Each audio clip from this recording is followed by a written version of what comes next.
Vamos ver se ela sobrevive sozinha nessa cama. As palavras saíram da boca de Marina como veneno destilado em cada sílaba. Ela olhou para a mãe, aquela mulher frágil, de cabelos brancos espalhados no travesseiro úmido de suor, e sorriu. Não era um sorriso de carinho, era o sorriso de quem já estava contando a herança. A velha Dona Helena tinha 82 anos. O corpo tremia sob os lençóis finos. Os olhos, embora cansados, ainda brilhavam com uma fagulha de consciência.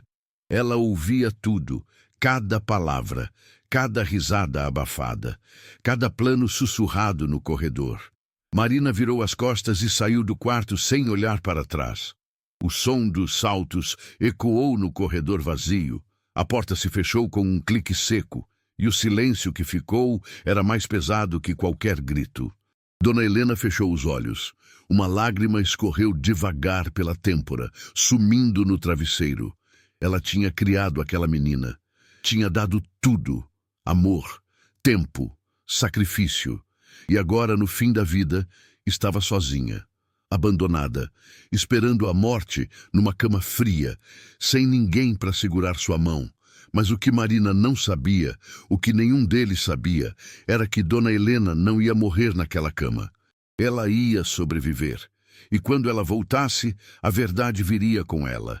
E essa verdade ia queimar tudo que eles construíram sobre mentiras. Essa é a história de uma mulher que foi deixada para morrer, mas viveu o bastante para fazer justiça. Tudo começou numa manhã de sábado, 3 meses antes. Dona Helena estava na cozinha, como sempre. O cheiro de café fresco enchia a casa. Ela mexia o tacho de feijão no fogão, o corpo curvado pela idade, mas os movimentos ainda firmes. A casa era simples, mas limpa. Cada canto brilhava, cada móvel tinha história. Marina chegou com o marido, Roberto. Os dois entraram sem bater. Ela nunca batia. Afinal, já se considerava dona daquilo tudo. "Mãe, a gente precisa conversar", disse Marina, jogando a bolsa no sofá. Dona Helena secou as mãos no avental e veio para a sala. Sentou-se devagar, sentindo o peso dos anos nos joelhos. Olhou para a filha e viu algo diferente nos olhos dela. Algo duro, calculista. "O que foi, filha?" Roberto pigarreou. Marina cruzou as pernas e suspirou, como se estivesse prestes a fazer um favor. "Mãe, a senhora não está mais nova. A gente está preocupado. A casa está ficando grande demais para a senhora cuidar sozinha." Dona Helena franziu a testa. "Eu cuido bem da minha casa, Marina. Sempre cuidei." "Eu sei, mãe, mas a gente pensou numa solução melhor. Tem uma casa de repouso aqui perto, limpa, organizada, com enfermeiras o tempo todo. A senhora ia ficar bem cuidada."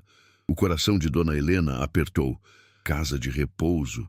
Mas por quê? "Eu tô bem aqui." Marina suspirou de novo, agora com impaciência. "Mãe, a senhora está sozinha. E se acontecer alguma coisa? E se a senhora cair? Quem vai ajudar? Você mora a 10 minutos daqui, Marina." Silêncio. Roberto mexeu no celular, fingindo não ouvir. Marina mordeu o lábio, mas não desviou o olhar. "É que a gente não pode vir aqui toda hora, mãe. A gente tem a nossa vida, trabalho, compromissos." Dona Helena sentiu um nó na garganta. Ela tinha criado aquela menina sozinha. O pai tinha ido embora quando Marina era bebê. Dona Helena trabalhou de faxineira, de cozinheira, de costureira, tudo para dar estudo, roupa, comida, tudo para ver a filha crescer bem, e agora a filha queria jogá-la num asilo. "Eu não quero ir, Marina." A voz saiu baixa, mas firme. Marina se levantou irritada. "Mãe, a senhora está sendo teimosa. Isso é pelo seu bem. Não é pelo meu bem. É porque você quer essa casa." O silêncio que caiu foi glacial. Roberto parou de mexer no celular. Marina abriu a boca, mas nada saiu. Então ela riu.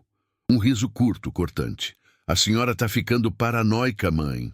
Mas Dona Helena viu a verdade nos olhos da filha. E o coração dela se partiu em pedaços. Antes da gente continuar essa história, já deixa seu like e se inscreve no canal. Isso ajuda a levar mensagens de fé e reflexão para mais pessoas. As semanas que se seguiram foram um pesadelo silencioso. Marina voltou. De novo, e de novo, sempre com Roberto ao lado, sempre com argumentos novos. Ela trouxe panfletos da casa de repouso, mostrou fotos, falou de qualidade de vida, de segurança, de responsabilidade. Mas Dona Helena não cedera. Aquela casa era dela, era tudo o que ela tinha. As paredes guardavam memórias. O quintal tinha a roseira que ela plantou quando Marina nasceu. O quarto ainda tinha o berço de madeira que ela mesma pintou. Ela não ia sair dali, mas Marina não desistiu. Ela mudou de estratégia. Uma tarde, apareceu sozinha. Sentou-se ao lado da mãe com um sorriso suave, quase carinhoso. Mãe, desculpa se fui grossa. Eu sei que a senhora ama essa casa. Dona Helena olhou para ela desconfiada. Mas era sua filha, seu sangue. E no fundo, ela ainda queria acreditar que havia bondade ali. Eu só quero o melhor para a senhora, mãe, mas eu entendo, a casa é importante.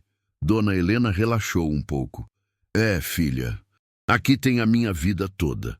Marina pegou a mão da mãe. A pele estava fria. Eu sei, e eu respeito isso, mas a gente podia fazer um acordo. Que acordo? A senhora passa a casa para o meu nome, só no papel, para facilitar as coisas, mas a senhora continua morando aqui. Nada muda. Dona Helena sentiu um arrepio. Por que eu faria isso? Porque, se acontecer alguma coisa com a senhora, a casa fica presa em inventário, burocracia, demora anos. Mas se já tiver no meu nome, tá tudo resolvido. E a senhora fica tranquila. O coração de Dona Helena bateu mais forte. Ela não era idiota. Sabia que aquilo era uma armadilha. Mas Marina insistiu, e insistiu, e insistiu. E Dona Helena, cansada, solitária, com medo de morrer e deixar tudo perdido, acabou cedendo. Ela assinou os papéis. Marina sorriu, beijou a testa da mãe e foi embora. Naquela noite, Dona Helena não conseguiu dormir. Uma angústia pesada estava instalada no peito. Ela sabia que tinha feito algo errado, mas era tarde demais. 2 semanas depois, Marina voltou, mas dessa vez não estava sozinha. Roberto e mais 2 homens entraram na casa. O que está acontecendo? Perguntou Dona Helena assustada. Marina jogou uma mala velha no chão. Mãe, a senhora vai para a casa de repouso. Hoje. O quê? Não! Você disse que eu ia ficar aqui. Eu menti. As palavras caíram como uma sentença. Dona Helena cambaleou. Tentou segurar no batente da porta, mas as pernas falharam. Roberto a segurou pelo braço, mas não foi com carinho. Foi com força, com pressa. Vamos, Dona Helena. Não dificulta. Isso é a minha casa. Você não pode me tirar daqui. Marina cruzou os braços. A casa agora é minha, mãe. A senhora assinou. Lembra? Dona Helena sentiu o mundo desabar. Marina, por favor, não faz isso comigo. Mas Marina nem piscou. Ela apontou para a mala. Os homens vão levar a senhora. Tá tudo pago. 3 meses. Depois a gente vê. Marina, eu sou sua mãe. E eu sou sua filha. E tô fazendo o melhor para a senhora. Mas nos olhos de Marina não havia amor. Só ganância. Os homens levaram Dona Helena à força. Ela chorou, gritou, implorou. Mas ninguém ouviu. Ou melhor, ninguém quis ouvir. Quando o carro saiu da rua, Marina trancou a porta da casa e sorriu. Finalmente, a casa era dela. A casa de repouso era um lugar triste. Paredes cinzas, cheiro de desinfetante misturado com algo indefinível. As pessoas ali estavam vivas, mas pareciam fantasmas. Sentadas em cadeiras de rodas, olhando para lugar nenhum, esperando. Dona Helena foi colocada num quarto pequeno. Uma cama, uma mesinha, uma janela com vista para um muro. Ela chorou durante 3 dias seguidos. Não comeu, não falou, só chorou. As enfermeiras tentavam ajudar, mas ela não respondia. O corpo dela estava ali, mas a alma tinha ficado naquela casa, nas memórias, no quintal, na roseira. Marina não ligou, nem uma vez, e Dona Helena começou a definhar. o corpo fraco, a mente confusa, a vontade de viver, sumindo. Até que numa noite fria de junho, ela teve uma crise. Febre alta, respiração difícil, o coração falhando. As enfermeiras ligaram para Marina. Sua mãe está muito mal, a senhora precisa vir. Marina estava num restaurante, vinho na mesa, risadas no ar. Ela desligou o celular e voltou a conversar com Roberto. Era da casa de repouso. A velha tá mal. Você não vai? Marina deu de ombros. Amanhã eu vejo. Roberto sorriu. Melhor assim, menos problema. E eles brindaram. Enquanto isso, Dona Helena estava sozinha, deitada numa cama fria, tremendo, lutando para respirar. Ela fechou os olhos e pela primeira vez pensou em desistir. Mas então, uma voz ecoou na mente dela. A voz do pai, o velho José que tinha morrido anos atrás, mas que sempre dizia: Helena, enquanto houver um fio de vida em você, há esperança. Ela apertou os olhos e respirou. Uma vez, duas, três. Não ia morrer ali, não daquele jeito, não sem justiça. A manhã chegou devagar. A luz fraca entrava pela janela, iluminando o quarto pequeno e sem vida. Dona Helena abriu os olhos, o corpo doía, a garganta ardia, mas ela estava viva. Uma enfermeira entrou no quarto. Era Joana, uma mulher de uns 40 anos, negra, de olhos cansados, mas gentis. Ela tinha um jeito diferente das outras. Conversava, olhava nos olhos, tratava os velhos como gente, não como móveis. Dona Helena, a senhora me assustou ontem, disse Joana, colocando a mão na testa dela. Pensei que ia nos deixar. Dona Helena tentou falar, mas a voz saiu rouca. Eu também pensei. Joana trouxe um copo d'água. Ajudou a senhora a se sentar. Segurou sua mão enquanto ela bebia devagar, sentindo a água gelada descer pela garganta seca. A gente ligou para sua filha ontem. Ela não veio. Dona Helena fechou os olhos. Uma lágrima escorreu. Joana suspirou. Ela tinha visto aquilo antes, muitas vezes. Filhos que abandonavam os pais, que sumiam, que só apareciam quando tinha a herança para buscar. Dona Helena, a senhora tem mais alguém? Algum parente? Algum amigo? A velha senhora balançou a cabeça. Não, só ela. Só a Marina. Joana apertou a mão dela com carinho. Então, a gente vai cuidar da senhora. Eu vou cuidar. E naquele momento, Dona Helena sentiu algo que não sentia há meses. Um pouco de humanidade. Um pouco de calor. Os dias que se seguiram foram lentos, mas diferentes. Joana começou a passar mais tempo com Dona Helena. Trazia chá quente. Sentava ao lado da cama e conversava. Perguntava sobre a vida dela, sobre o passado, sobre a filha. E Dona Helena começou a falar. Ela contou tudo. Como tinha criado Marina sozinha. Como tinha trabalhado em 3 empregos para pagar a escola particular. Como tinha economizado cada centavo para dar uma festa de 15 anos que a menina pediu. Como tinha vendido a aliança de casamento para pagar a faculdade. E agora ela me jogou aqui, disse Dona Helena, a voz fraca, mas firme. Ela pegou minha casa, me enganou e me deixou aqui para morrer. Joana ouviu em silêncio, o coração apertado. Ela tinha visto muita coisa ruim naquele lugar, mas aquilo era cruel demais. Dona Helena, a senhora assinou algum papel? Passou a casa para o nome dela?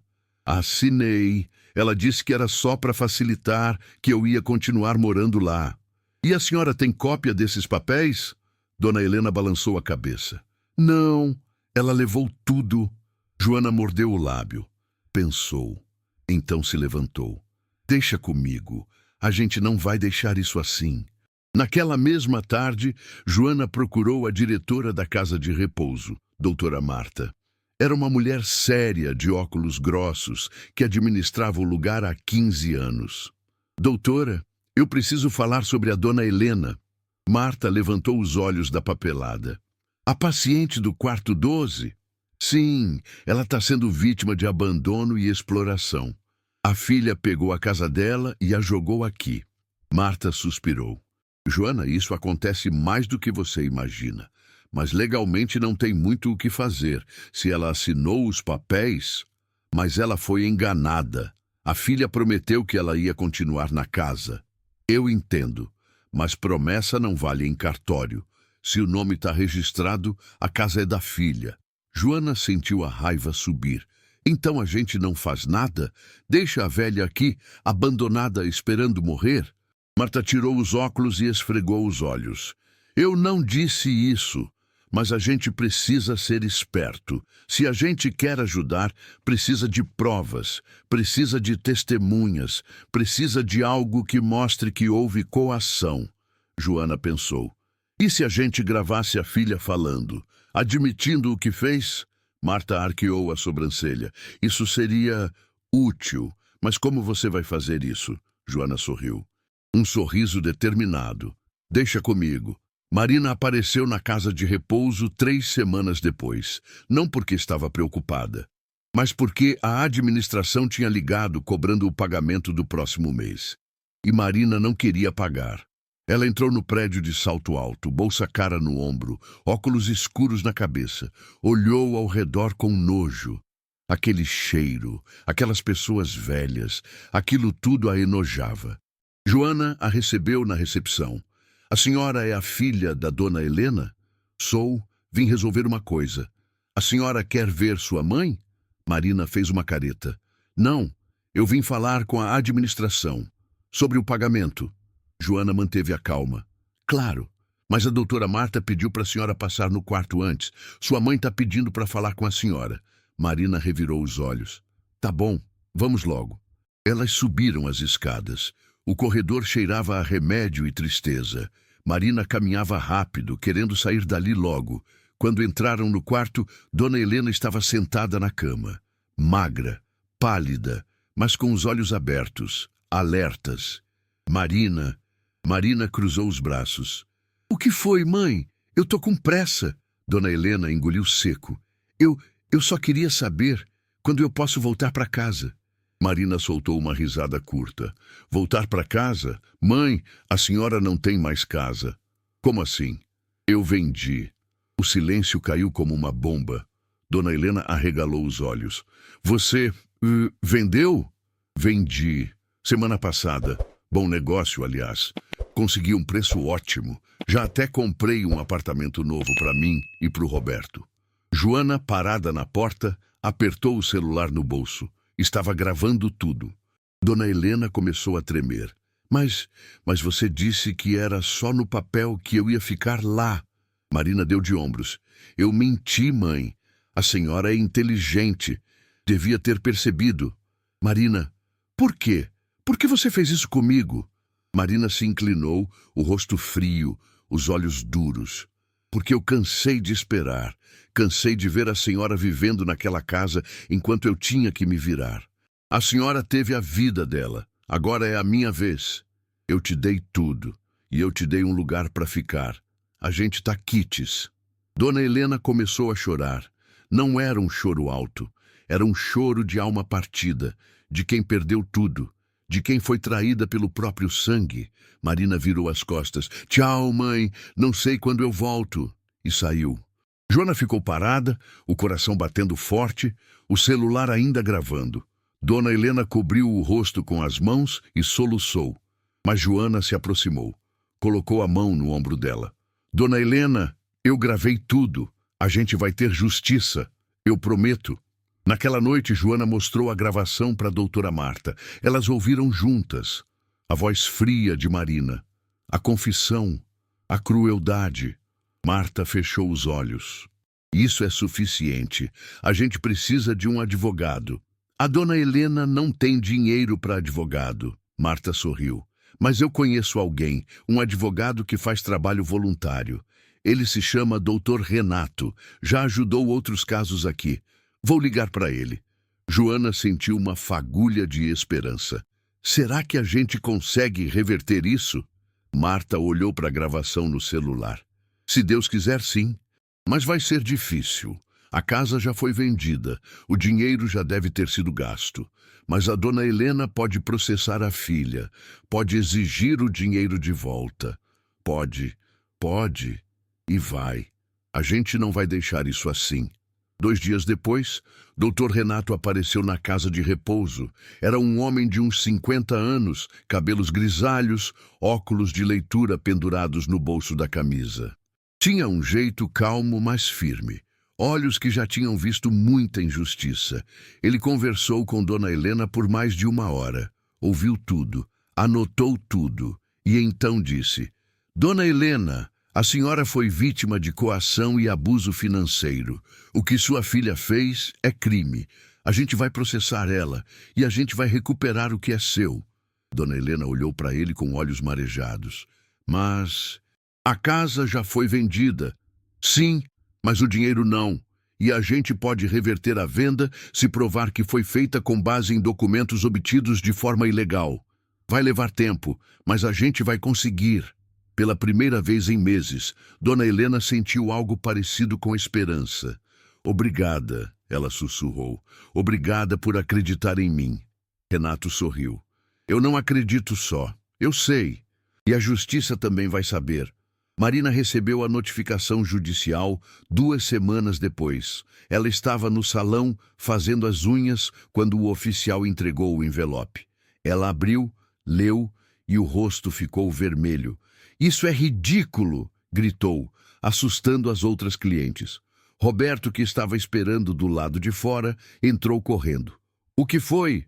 Aquela velha está me processando, dizendo que eu roubei a casa dela. Roberto pegou o papel, leu e ficou pálido. Marina, isso aqui é sério, tem até gravação. Gravação? Que gravação? Da enfermeira. Diz aqui que você confessou que mentiu, que vendeu a casa. Marina arrancou o papel da mão dele. Aquela vadia me gravou, isso é ilegal. Não, não é. Se ela estava presente na conversa, ela pode gravar. Marina jogou o papel no chão. Eu não vou perder essa casa, eu lutei por isso, é meu direito. Roberto balançou a cabeça. Marina, a gente pode perder tudo, a casa, o dinheiro... E você ainda pode ir presa. Presa? Abuso de idoso é crime. Coação também. Marina sentiu o mundo girar. Ela sentou numa cadeira, o rosto branco, as mãos tremendo. Pela primeira vez ela sentiu medo. Roberto estava nervoso. Andava de um lado para o outro na sala do apartamento novo, o celular colado na orelha, falando com um advogado. Marina estava sentada no sofá, braços cruzados, olhando para a parede. Sim, doutor, entendi. Mas tem como a gente reverter isso? Não, ela não forçou fisicamente. Mas sim, tem gravação, entendo. Quanto? Tá bom, a gente vai... Roberto desligou e passou a mão no rosto. Olhou para Marina. Ele disse que a situação tá feia. Marina levantou os olhos irritada. Como assim feia? Eu sou a filha dela. Eu tenho direito. Marina, você mentiu para ela. Você fez ela assinar os papéis dizendo que ela ia continuar na casa. Você vendeu tudo sem avisar. E pior, você confessou isso numa gravação. O advogado disse que isso é coação e abuso financeiro de idoso. Pode dar cadeia. Marina ficou em pé, exaltada. Cadeia? Eu não vou para cadeia por causa daquela velha ingrata. Ingrata? Marina, ela criou você sozinha. E eu cuidei dela, eu paguei a casa de repouso. Você pagou 3 meses e ainda tentou não pagar o quarto. Marina virou o rosto, não tinha resposta para isso. Roberto suspirou. O advogado disse que a gente tem 2 opções. Ou a gente tenta um acordo com ela, devolve o dinheiro e evita o processo, ou a gente vai para a justiça e arrisca perder tudo. E você ainda pode ser condenada. Marina cerrou os punhos. Eu não vou devolver nada. Essa casa é minha. Eu conquistei. Você não conquistou, Marina. Você enganou. Ela olhou para ele com raiva. De que lado você tá? Do lado da razão.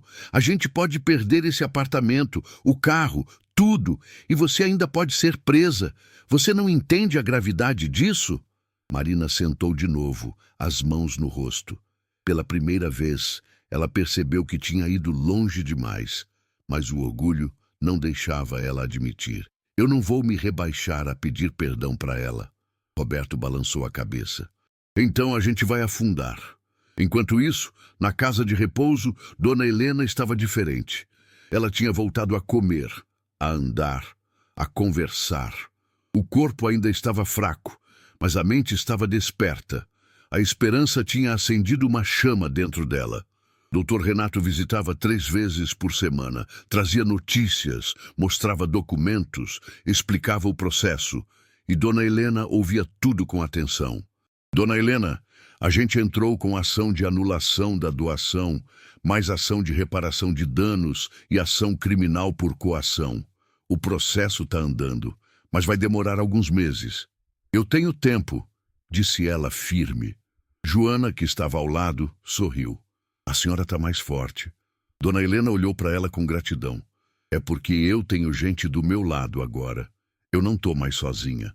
Joana segurou a mão dela e nunca mais vai estar. Dr. Renato abriu a pasta. Tem uma coisa importante que eu preciso te contar. A casa que a Marina vendeu, ela vendeu abaixo do valor de mercado. Muito abaixo. Suspeito que foi para passar rápido e evitar problemas. Isso é mais uma prova de má-fé. Dona Helena franziu a testa. Quanto ela vendeu? 220 mil. Mas aquela casa vale bem mais que isso. Exatamente. O valor de mercado é pelo menos 350 mil. Ela praticamente deu de presente. E sabe para quem ela vendeu? Dona Helena balançou a cabeça. Para o Roberto, o marido dela, só que está no nome da mãe dele, provavelmente para dificultar o rastreamento. Mas a gente já descobriu. Dona Helena fechou os olhos. A decepção era profunda. Ela planejou tudo. Ela planejou, mas ela errou e agora vai pagar. A audiência foi marcada para 3 meses depois. Marina contratou um advogado caro, Dr. Álvaro, um homem de terno cinza, cabelo engomado, que falava com voz firme e olhar calculista. Ele tentou de tudo, pediu adiamentos, questionou a gravação. Alegou que Dona Helena tinha problemas mentais, mas Dr. Renato estava preparado. Ele apresentou laudos médicos mostrando que Dona Helena estava lúcida. Apresentou a gravação, que foi aceita como prova. Apresentou testemunhas, Joana, doutora Marta e até vizinhos da antiga casa que viram Marina tirando a mãe à força. O dia da audiência chegou. Dona Helena entrou no fórum de cadeira de rodas, empurrada por Joana. Ela estava frágil, mas determinada. Marina entrou logo depois, de óculos escuros, braços cruzados, evitando olhar para a mãe. O juiz era um homem de uns 60 anos, careca, de olhar sério e cansado. Ele já tinha visto muitos casos de abuso de idosos e sempre ficava indignado. A audiência começou. Dr. Álvaro falou primeiro. Tentou pintar Marina como uma filha preocupada que só queria o melhor para a mãe. Disse que Dona Helena estava confusa, que tinha problema de memória, que assinou os papéis porque quis. Mas então, Dr. Renato levantou. Ele tocou a gravação. A voz de Marina ecoou na sala. Eu vendi, semana passada. Bom negócio, aliás. Eu menti, mãe. A senhora é inteligente. Devia ter percebido, porque eu cansei de esperar. A senhora teve a vida dela. Agora é a minha vez. O silêncio que caiu foi pesado. O juiz olhou para Marina. Ela estava pálida. Dr. Álvaro mexia nos papéis, nervoso. A defesa tem algo a declarar? Perguntou o juiz, a voz gelada. Dr. Álvaro pigarreou. Excelência, a gravação foi feita sem consentimento. Errado. A enfermeira estava presente. A gravação é legal. Próximo argumento. Dr. Álvaro não tinha mais argumentos. O juiz virou-se para Dona Helena. A senhora gostaria de falar alguma coisa?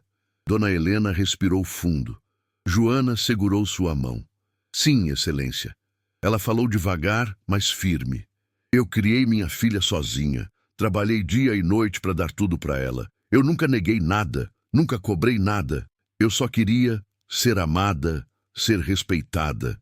Mas ela me enganou, me tirou da minha casa, me jogou num lugar para morrer e vendeu tudo o que eu tinha. Eu não quero vingança, eu só quero justiça. E quero que ela entenda que o que ela fez foi errado. A voz dela falhou no final. As lágrimas escorreram. Marina, pela primeira vez, Olhou para a mãe, e por um segundo, algo pareceu se mover dentro dela, mas ela desviou o olhar. O juiz bateu o martelo. A sentença será proferida em 30 dias. Até lá, fica proibido qualquer movimentação dos bens relacionados ao caso. Estão todos bloqueados. Marina fechou os olhos. Roberto colocou a mão no ombro dela, mas ela se afastou. Eles saíram do fórum em silêncio. Os 30 dias pareceram intermináveis. Marina não conseguia dormir. Não conseguia comer. Vivia no celular, tentando vender o apartamento antes que fosse tarde. Mas ninguém queria comprar. A notícia tinha se espalhado. Ela estava marcada. Roberto estava distante. Ele tinha começado a dormir no sofá. A relação tinha esfriado. Ele via Marina de forma diferente agora, e ela sabia. Dona Helena, por outro lado, estava mais forte.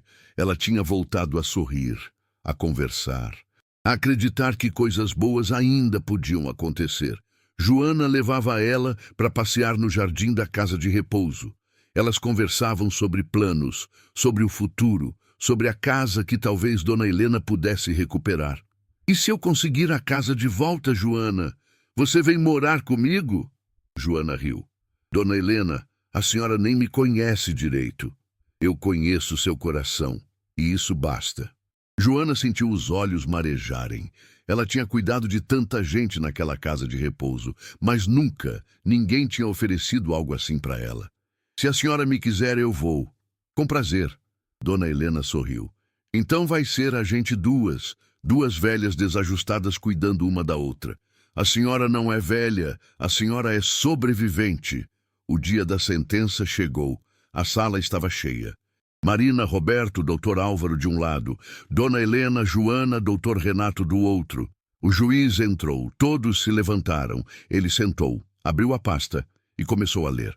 Após análise minuciosa das provas, testemunhos e gravações, esta corte conclui que houve, de fato, coação e abuso financeiro por parte da ré, Marina Costa Silva, contra a vítima, Helena Maria da Silva. A doação da casa é, portanto, anulada. A casa deverá retornar ao nome da vítima. A ré deverá devolver todos os valores obtidos com a venda ilegal do imóvel, corrigidos, no prazo de 90 dias. Além disso, a ré é condenada a pagar indenização por danos morais no valor de R$50 mil. E, por fim, responderá criminalmente por coação e abuso de idoso, podendo cumprir pena de 1 a 3 anos em regime semiaberto, a depender do comportamento e reparação dos danos. O martelo bateu. Marina desabou na cadeira. Roberto colocou as mãos no rosto. Dr. Álvaro fechou a pasta em silêncio. Do outro lado, Dona Helena fechou os olhos e sussurrou: "Obrigada, Deus." Joana apertou a mão dela. Dr. Renato sorriu. A justiça tinha sido feita, mas a história não acabou ali. Marina saiu do fórum em choque. Ela entrou no carro e ficou parada, segurando o volante tremendo. Roberto entrou do lado dela. Ficou em silêncio por um tempo. Então disse: "Você sabia que ia dar nisso." Marina não respondeu. "Marina, eu não consigo mais. Eu não consigo ficar com alguém que fez isso com a própria mãe." Ela virou o rosto, os olhos vermelhos. "Você vai me deixar agora? Agora que está tudo ruim?" "Eu vou te deixar porque eu vi quem você realmente é."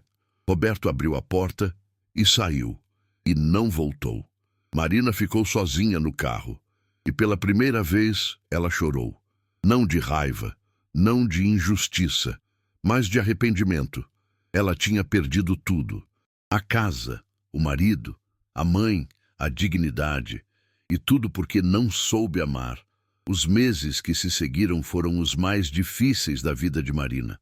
O apartamento foi tomado, o carro vendido para pagar as dívidas. Ela teve que voltar a morar num quartinho alugado, num bairro distante, sem luxo, sem conforto. O mundo que ela tinha construído sobre mentiras desabou como um castelo de cartas. Roberto pediu o divórcio. Ela assinou os papéis em silêncio, sem forças para lutar. Ele refez a vida rapidamente. Ela viu nas redes sociais. Ele estava com outra mulher, sorrindo, viajando, feliz. e Marina estava sozinha. Ela tentou ligar para os amigos, mas ninguém atendia. A história tinha se espalhado.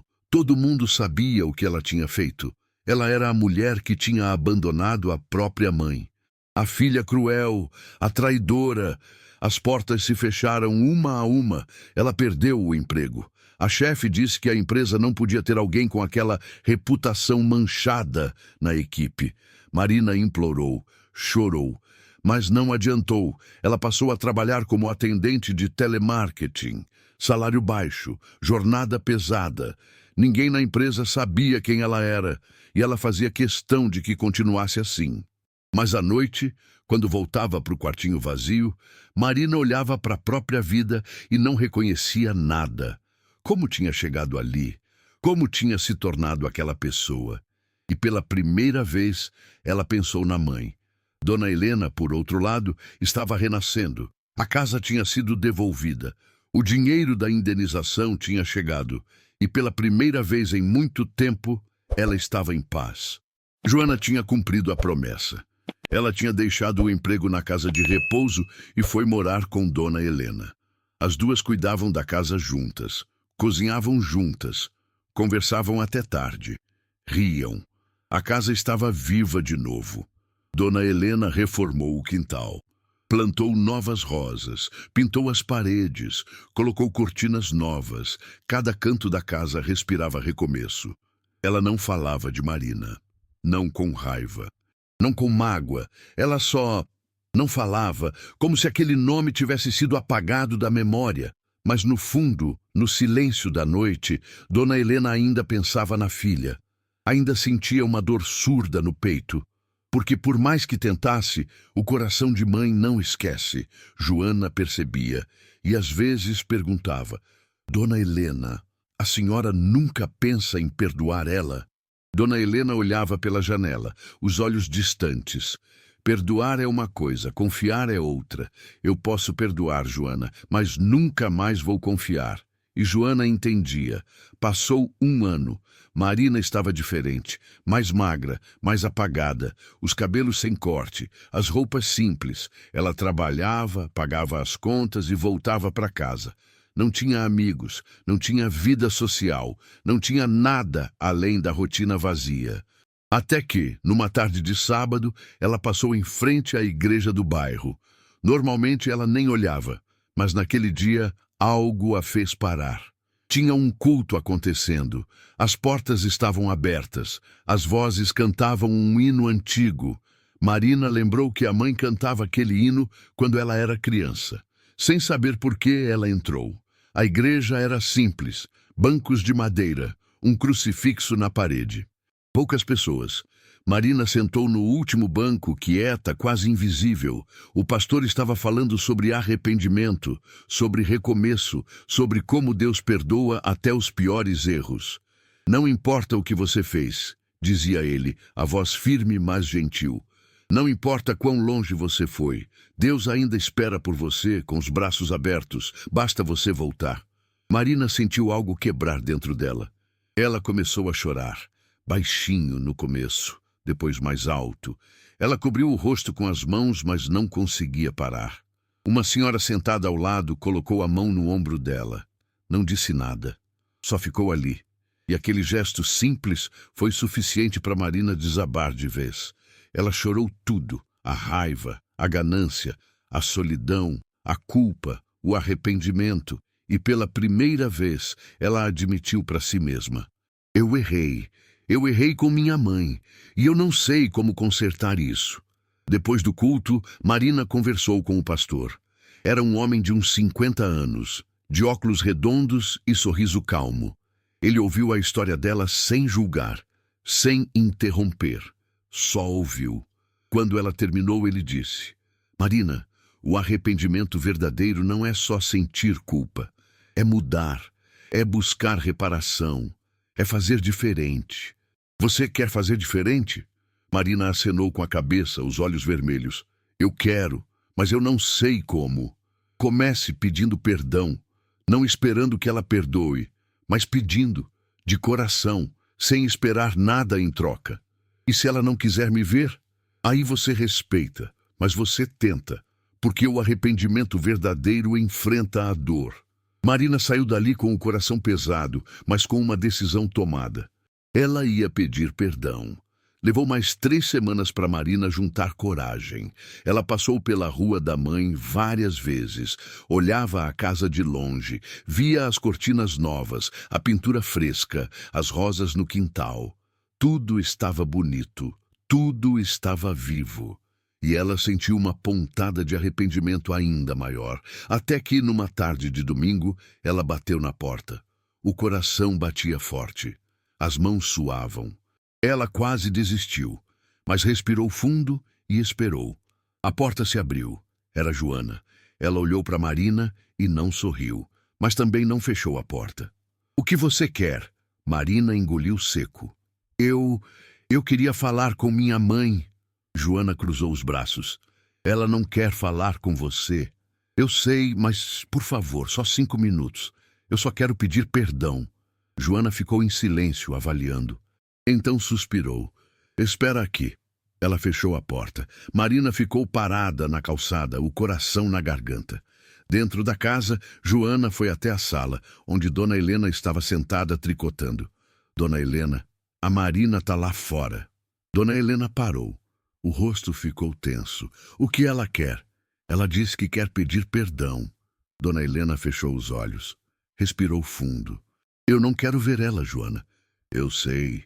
Mas acho que a senhora devia ouvir, nem que seja para fechar esse ciclo de vez." Dona Helena ficou em silêncio por um longo tempo. Então, devagar, levantou-se. "Tá bom, mas só 5 minutos." Joana voltou à porta e abriu. "Pode entrar, mais rápido." Marina entrou. O cheiro da casa era o mesmo café, o mesmo perfume de sabão, tudo igual. Mas ao mesmo tempo tudo diferente. Dona Helena estava de pé na sala, de braços cruzados, o rosto fechado. As duas se olharam. E por um momento o tempo parou. Marina deu um passo à frente. A voz saiu trêmula. "Mãe, eu vim pedir perdão." Dona Helena não respondeu. Marina continuou, as lágrimas já escorrendo. "Eu sei que não tem desculpa para o que eu fiz. Eu sei que eu te magoei, que eu te traí, que eu fui cruel. E eu sei que eu não mereço o seu perdão. Mas eu preciso que a senhora saiba que eu me arrependo. De verdade. Eu me arrependo todo dia. Eu perdi tudo, mãe. O marido, os amigos, a casa, tudo. E eu mereço. Eu sei que eu mereço. Mas a coisa que mais dói é saber que eu perdi a senhora." A voz dela falhou. Ela cobriu o rosto com as mãos e soluçou. Dona Helena continuou parada, o rosto sério, mas os olhos brilhavam. Marina se ajoelhou. "Mãe, me perdoa, por favor. Eu não estou pedindo para voltar a fazer parte da sua vida. Eu não estou pedindo nada. Só me perdoa, para eu conseguir viver com isso." O silêncio encheu a sala. Joana, parada na porta, segurava as lágrimas. Dona Helena deu um passo à frente.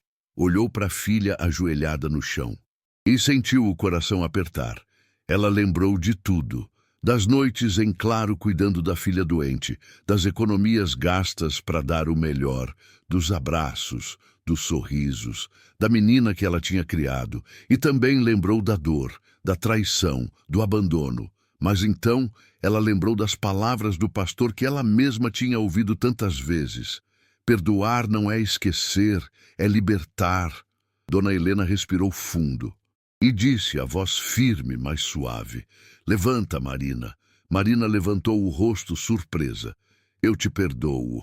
As palavras caíram como um bálsamo. Marina desabou em choro. "Obrigada, mãe. Obrigada." Dona Helena levantou a mão interrompendo. "Mas perdoar não significa que a gente vai voltar a ser como antes. Eu não confio mais em você. E talvez nunca mais confie. Mas eu te perdoo. Porque eu não quero carregar esse peso. E porque, no fundo, você ainda é minha filha." Marina acenou, as lágrimas caindo.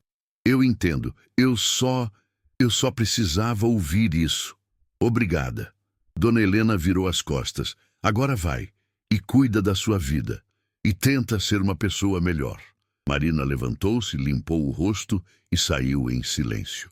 Quando a porta fechou, Dona Helena se sentou devagar no sofá e cobriu o rosto com as mãos. Joana se aproximou. A senhora fez a coisa certa. Dona Helena olhou para ela, os olhos cheios de lágrimas. Eu sei, mas ainda dói. Vai doer por um tempo, mas vai passar e a senhora vai ter paz. Dona Helena estava no quintal regando as rosas.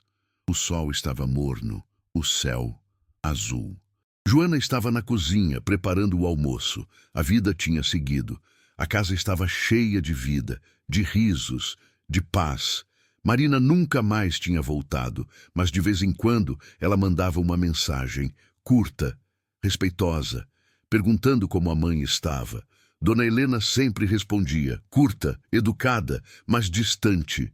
Não era o relacionamento que um dia tinha sido, mas era algo, e isso já era mais do que nada.